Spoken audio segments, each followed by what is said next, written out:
As a boy, my father lived in Tondo, the most densely populated area of Manila, infamous for its slums and high crime rates. Before it burned down, his family lived in a house above their sari-sari store where they sold prepared foods, snacks, soda, and other convenience items. You could buy single cigarettes and sticks of gum, a dose of aspirin, or a packet of shampoo good for one wash.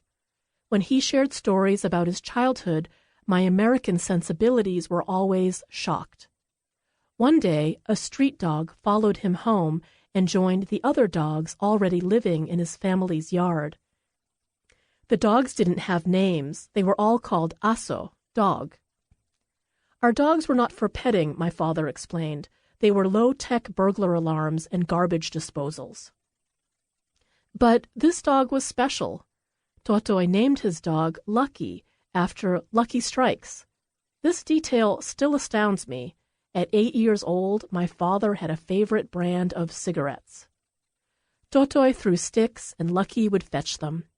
They would wrestle, and Lucky would clamp down on his arm, but always gently, without breaking the skin. Totoy's parents didn't hug him or say, "I'm proud of you, son." They didn't kiss his forehead when he was feverish or celebrate his birthday with gifts and cakes. Those were for the rich. Life was tough, and you didn't do your children any favors by softening them with encouragement and physical affection. Lucky wagged his tail whenever Totoy approached. For the first time in his life, Totoy felt loved with abandon. One night, a jeepney full of rowdy, drunk men slowed down in front of Totoy and his dog. A man reached a hook fashioned out of a pole and a bent clothes hanger out of the window of the jeep. He caught my father's dog by the neck and pulled it through his window. "I don't get it," I asked. "Why did they want your dog?" "What else for?" my father said. "To eat." I shook my head. "Dad, they stole and ate your pet. You were just a boy. That was mean." "It wasn't mean," he smiled. "It was meat. Dogs are meat the same as pigs, cows, and chickens, and the men were hungry and drunk." This is a trait I've picked up from my father, how to tell yourself a story in order to continue. He liked telling this story, especially after receiving a vet bill for Sashi, our family dog. "Jesus Christ, why does the dog need to get her teeth cleaned?" My father's teeth had been replaced with dentures in his 20s, precisely to prevent dental bills.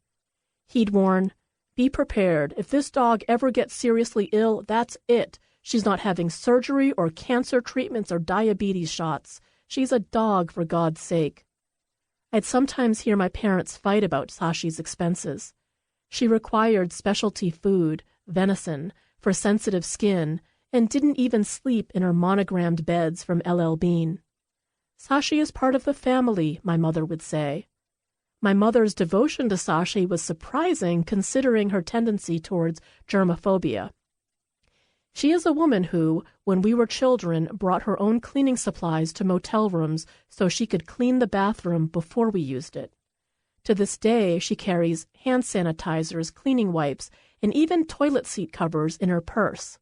She has the nose of a bloodhound, and it's impossible to walk beside her down a city street on a summer afternoon without her finding an offensive odor to zero in on. When she gets onto a scent, she crinkles her nose and says, "Disgusting." She starts sniffing deeply and makes a face. When I ask her what's wrong, she points to where someone urinated on the street and makes a convincing argument about whether this someone was a cat, dog, or human. She takes these odors personally, as if whoever spilled the fluids of their bodies onto the sidewalk did it to make her ill. I tell her to ignore it. "Don't pay attention and you won't even smell it," I advise her. "I can't help myself," she says. I believe her. She grew up with dogs, cats, and chickens roaming in her courtyard, but she did not consider them pets. As children, we were not allowed to touch our friends' dogs and cats, and were scolded to move away if the pets tried to lick our legs or hands.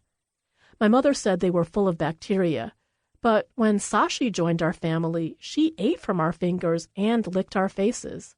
"She's a dog," my father would answer. "This is America," my mother would counter, as if that made everything clear.